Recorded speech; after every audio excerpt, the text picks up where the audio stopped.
Writing wasn't always faceless lines and abstract symmetry. Originally, it was a bunch of pictures.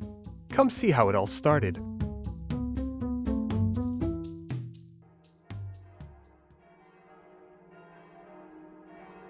La France, 17,000 years ago. It's cold out, and getting colder, possibly dangerous too. This may be France, and this may be the history of writing, but there's nothing for you here.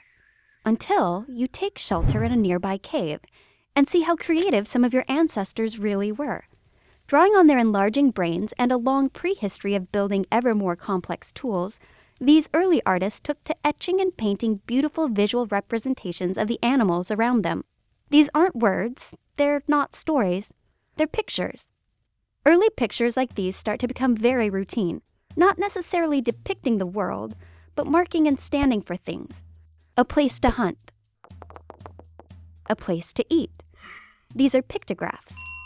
The story gets sketchy here, but it's important to notice that pictographic symbols like these petroglyphs, rock carvings, weren't words. They weren't language, but they became more than personal and communal artistic expressions. They became regular and repeatable, possibly mapping to specific things. And for that, these pictographs earn themselves the fancy label of proto-writing. Many pictographs have an intuitive giveaway quality. They look like drawings of the things they represent. Draw me a human, easy. Draw me a horse, sure.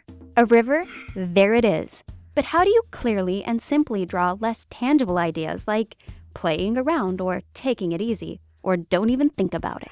Uh-oh, watch out for this. Major moments in the history of writing.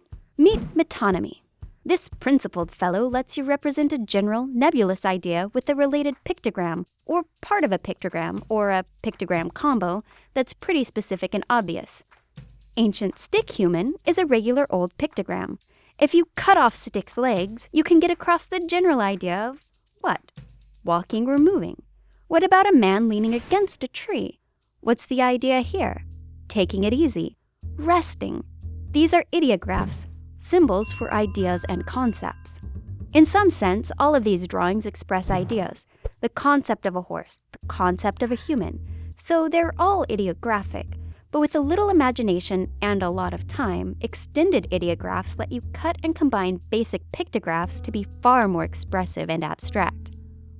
Just when you're ready to grab that chisel and get your pictographic and ideographic carving on, someone more inventive than you comes along. Your pictures and ideas aren't enough for her. Gone are the old cave days. The world outside is changing, and she needs words. Words, my friend.